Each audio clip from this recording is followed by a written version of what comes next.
नमस्कार. आज आपण बनवतोय वांगी भात. तर मी कुकर घेतलेला आहे. आपण डायरेक्ट कुकरमध्ये हा भात बनवतोय आता. आज मी काही थोडं इथे बदल केलेला आहे. मी इथे खोबरेल घेतलेलं आहे. खोबऱ्याचं तेल थंडीमुळे गोठलेलं आहे. ते मी 2 चमचे तेल घेते. त्याच्यावर आपण थोडी फोडणी घालणार आहोत. 1 तमालपत्र,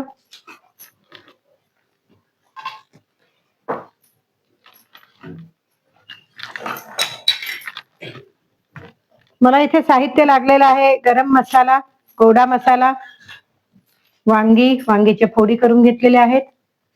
उभ्या करा, आडव्या करा, आपल्याला आवडतील तसं द्या. बटाटा, मटार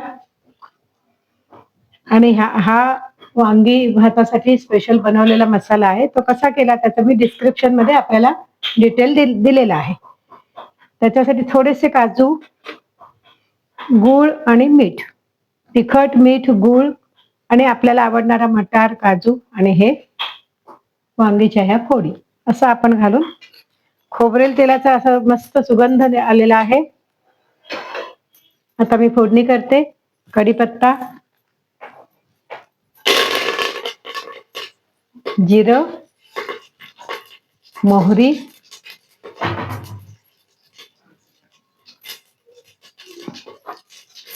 मीठ, मोहरी, हिंग, हळद. हे मी इथे आलं लसूण पेस्ट घेतलेली आहे, ती घातलेली आहे. हळद घालते. आता ह्या आपल्याला घेतलेल्या आपण मटार आणि भाजी सगळी घालायची. हा ओला मटार, हा काजूगर,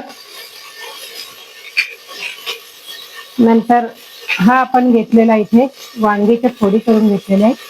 त्या फोडी आणि प्लस थोडासा बटाटा घेतलेला, त्या फोडी मी घालते.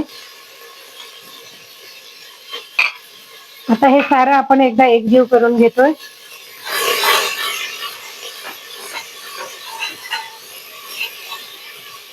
आपल्या भाजीचा आपल्याला सुगंध इथे सुटलेला आहे. थोडंसं आपण इथे आता वांगी भाताचा मसाला पण घालतोय. थोडा नंतर घालणार आहोत. थोडासा गरम मसाला घेतलेला आहे. आता मी त्याच्यामध्ये लाल तिखट घालते. आपल्या आवडीनुसार, चवीनुसार आपल्याला तिखट हे कमी जास्त घालायचे. मी इथे 2 मोठे चमचे भरून तिखट घातलेलं आहे. पुन्हा एकदा हे सारं मिश्रण आपण चांगलं ढवळून घेतोय. आपण पाहू शकता. त्याच्यामध्ये आता आपण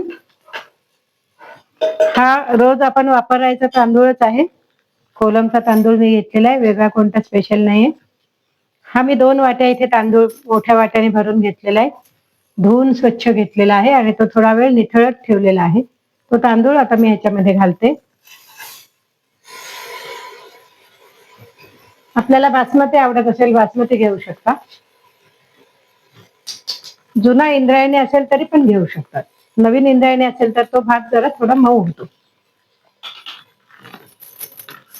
आता हे सारं मिश्रण आपण ढवळून घेतोय चांगलं.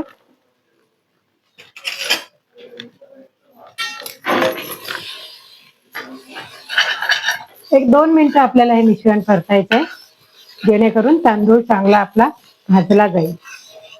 त्यामुळे भात चांगला हलका आणि फुलून येतो. हे तांदूळ आपल्याला असे चांगले भाजून घ्यायचे. हे बघा, हा तांदूळ आता मी चांगला भाजून घेत आहे. मी पाणी पण ठेवलेलं आहे उकळत. आता आपण हे भाजून झालेल्या तांदळावर पाणी घालू. 2 वाट्याला मी 3.5 वाट्या, 3.25 वाट्या पाणी घेतलेलं आहे. आता हे चांगलं व्यवस्थित आपण ढवळून घेऊ आणि त्याच्यामध्ये आता मीठ वगैरे घालू. हा बघा, हा चांगला माझा भाजलेला तांदूळ, त्याला पाणी घालून झालेला. आता मीठ घालते आणि थोडंसं मी इथे दही घालणार आहे. हे टीप आहे. दही घातल्याने भात मोकळा होतो, चिकटत नाही. 1-2 चमचे मोठे भरून मी दही घालणार आहे आणि गूळ घालणार आहे थोडासा चवीपुरती.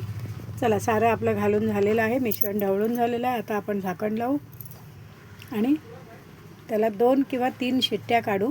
आपल्याला जसं आवडत असेल, फळफळीत आवडत असेल तर 2 शिट्ट्या काढू. हा बघा, अतिशय व्यवस्थित मस्त भात झालेला आहे. छान शिजला पण आहे, फुलून पण आलेला आहे, मोकळा पण झालेला आहे. हा बघा, रंग पण त्याला मस्त आलेला आहे. आणि त्याच्या जोडीला मी हे दह्याचं रायतं केलेलं आहे. दही, मीठ, साखर असं घालून रायतं केलं आहे. तर कशी वाटली ही माझी रेसिपी हे नक्की सांगा. यूट्यूबची मधुरास रेसिपी. तर रजनीगंधा ही माझी रेसिपी नक्की पहा, लाईक करा, शेअर करा आणि सबस्क्राईब करा अशी आपल्याला विनंती. धन्यवाद.